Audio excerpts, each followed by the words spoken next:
Hello everyone, good morning all of you. सुप्रभात, नमस्कार, सत श्री अकाल। आप सभी को मोस्ट वेलकम है, आप सभी को भैया जी क्लासेज में। तो प्यारे बच्चों, हमने प्रीवियस लेक्चर में half life period for zero order reaction and first order reaction के लिए देखा था। ये टॉपिक हमने प्रीवियस लेक्चर में पढ़ लिया।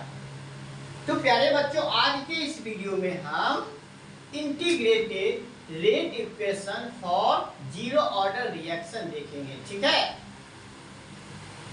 हाँ भाई, अगर आप नीट एस्पिरेंट्स हो, बिहार बोर्ड के स्टूडेंट हो, यूपी बोर्ड के स्टूडेंट हो, या फिर किसी अदर बोर्ड के स्टूडेंट हो, तो कोई दिक्कत नहीं। This video is useful for you, for all of you. ठीक है भाई? तो चलिए स्टार्ट करते हैं। और आज के इस वीडियो में हम इत्मीनान से पढ़ने वाले हैं। अगर आप इत्मीनान से पैशंस के साथ पढ़ोगे तभी आप सीख पाओगे। काहे कि थ्योरेटिकल पार्ट जब तक आप नहीं सीखोगे तब तक आप न्यूमेरिकल पार्ट को टच नहीं कर पाओगे। टच क्या, बना ही नहीं पाओगे। तो याद रखिए, जब तक आप थ्योरेटिकल पार्ट नहीं सीखेंगे न्यूमेरिकल पार्ट आपसे नहीं बनेगा। न्यूमेरिकल क्वेश्चन आपसे नहीं बनने वाला है। तो न्यूमेरिकल क्वेश्चन बनाने के लिए सबसे पहले आपको थ्योरेटिकल पार्ट को कवर करना पड़ेगा, सीखना पड़ेगा, तब जाकर आप क्या कर सकते हो, एनी न्यूमेरिकल क्वेश्चंस आसानी से सॉल्व कर सकते हो। ओके डियर स्टूडेंट्स, तो चलिए स्टार्ट करते हैं। और आप लोग हेडिंग लगाइएगा। हेडिंग क्या लगाइएगा, ध्यान से देखिए। हेडिंग लगाना है आपको, टॉपिक है आपका,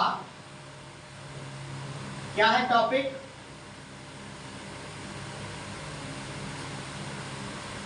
इंटीग्रेटेड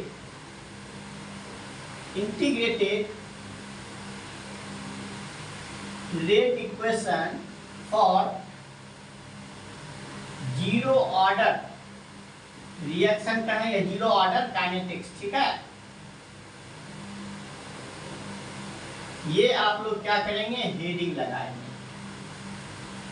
हेडिंग लगाएंगे और इत्मीनान से। अगर भाई आप वाकई में पढ़ना चाहते हो तो आराम से पढ़ो, कोई दिक्कत नहीं है। अगर आप जल्दी में हो तो फिर आप निकल सकते हो। ओके, तो चलिए देखिए।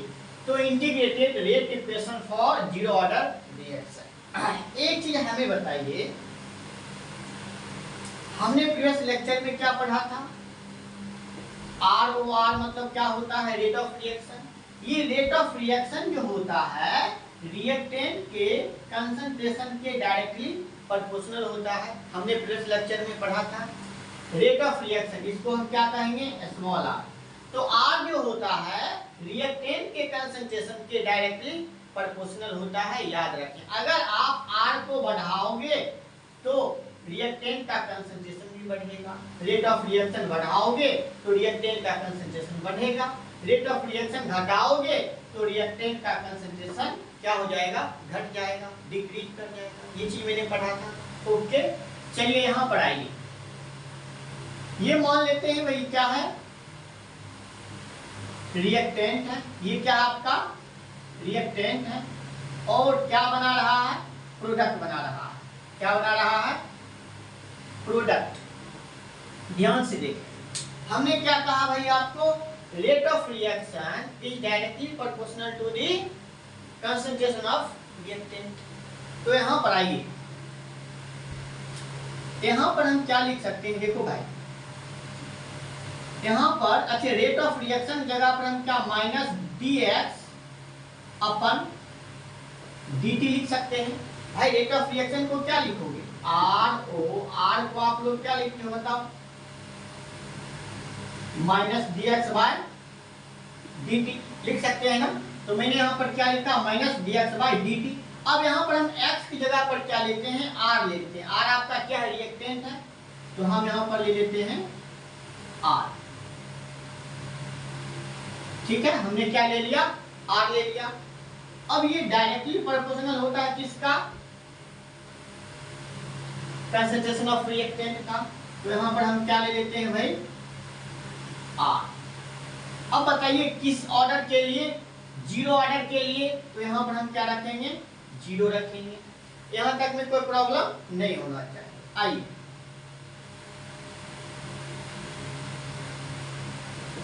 आर इसको ब्रैकेट में रखें, बड़ी ब्रैकेट में dt।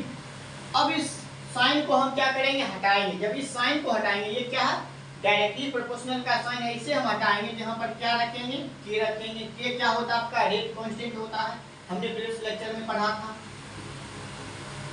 r नोट जैसे है वैसे ही रखें। स्टेप बाय स्टेप चलते हैं। Minus dr dt। अब यहाँ पर बताइए हम क्या दें, k रख सकते हैं, ओनली k। क्यों, क्योंकि अब बताइए यहाँ पर x के पावर अगर 0 है तो क्या होगा, 1 होगा। अगर 2 की पावर कितना है, 0, तो 1 होगा।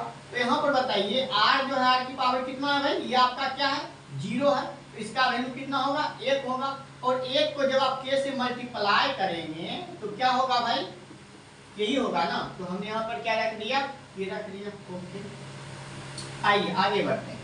अब यहाँ पर देखिए क्या करना पड़ेगा, डी आर एडिट रखें, ठीक है। अब यहाँ पर dt है ना, dt को इधर ले जाएंगे। भागा में है तो कहाँ जाएगा, गुना में आ जाएगा। कहाँ जाएगा, गुना में आ जाएगा dt। यहाँ तक में कोई प्रॉब्लम नहीं होना चाहिए। चलिए स्टेप बाय स्टेप आपको सीखना होगा, ध्यान से देखिए, ठीक है।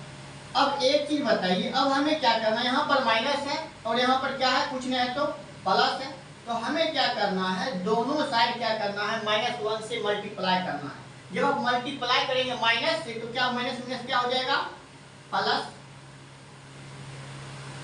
और यहाँ पर प्लस है तो क्या हो जाएगा, माइनस। कोई दिक्कत नहीं होना चाहिए। यहाँ पर आप लिख सकते हैं, यहाँ पर क्या लिख सकते हैं, मल्टीप्लाई बाय -1। यहाँ तक में कोई प्रॉब्लम नहीं होना चाहिए। अब आपको क्या करना है, देखिए अब आपको करना क्या है, दोनों तरफ आपको क्या करना है, समाकलन करना है। समाकलन मतलब क्या, इंटीग्रेशन करना। क्या करना है, इंटीग्रेशन के हम यहाँ पर लिखेंगे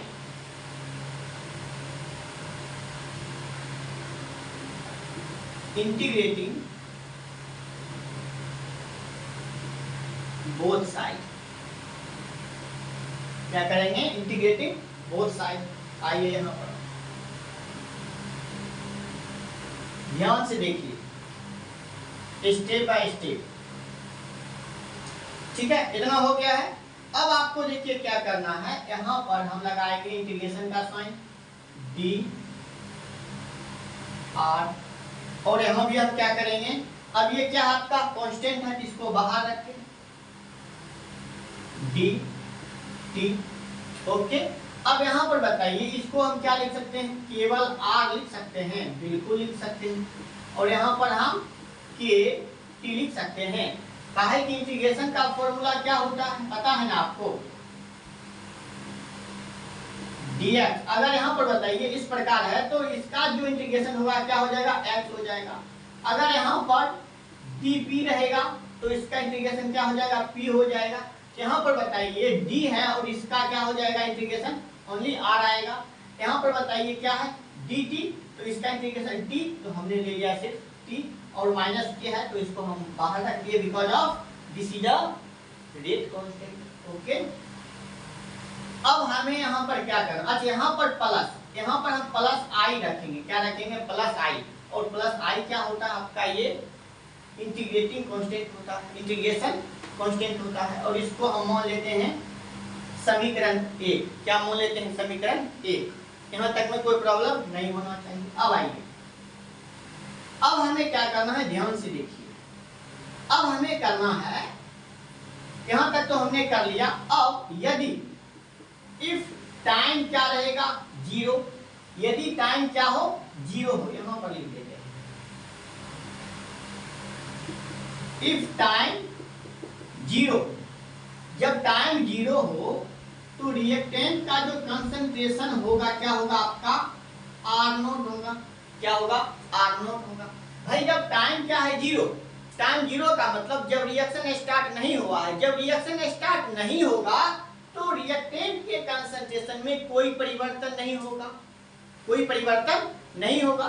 जब टाइम कुछ होगा 10 सेकेंड 20 सेकेंड 30 सेकेंड, जब टाइम होगा तब ना रिएक्टेंट का कंसंट्रेशन क्या होगा, घटेगा, और प्रोडक्ट का कंसंट्रेशन बढ़ेगा। हम लोग पढ़े थे जैसे जैसे टाइम बढ़ता है रिएक्टेंट का कंसंट्रेशन घटते जाता है और प्रोडक्ट का कंसंट्रेशन बढ़ते जाता है। जब टाइम क्या है जीरो तो रिएक्टेंट का कंसंट्रेशन आर नोट, क्या है आर नोट।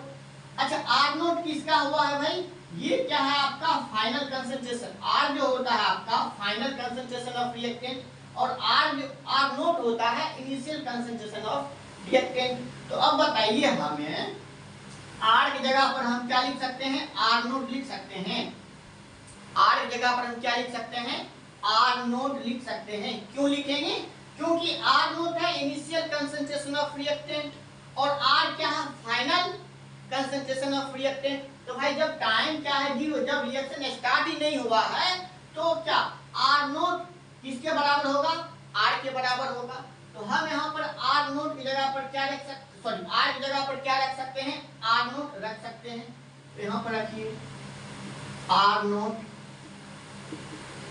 माइनस के, अब बताइए टी की जगह पर हम क्या रखते हैं जीरो, टाइम की समय क्या है जीरो, अब प्लस आई, तो क्या हो जाएगा आर नोट आई होगा, ये मल्टीप्लाई हो जाएगा, क्या होगा आपका आई होगा। यहाँ तक में कोई दिक्कत नहीं होना चाहिए। अब यहाँ पर आइए putting the value of I in equation 1।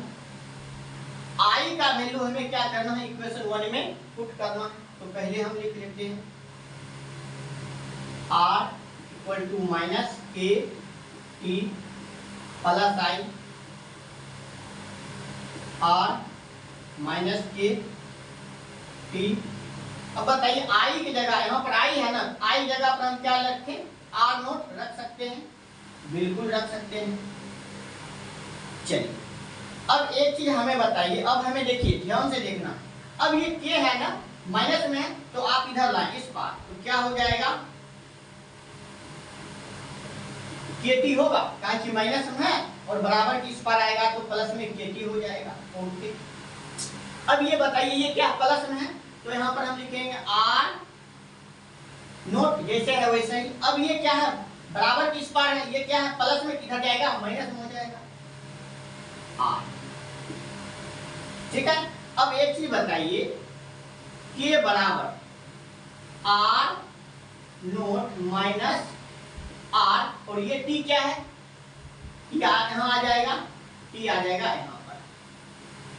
तो देखिए ये निकल कर आ गया आपका integrated rate equation for zero order reaction. मैं ऊपर लिख दूं यहाँ पर, आपको स्पष्ट रूप से दिखाई देने लगेगा। के बराबर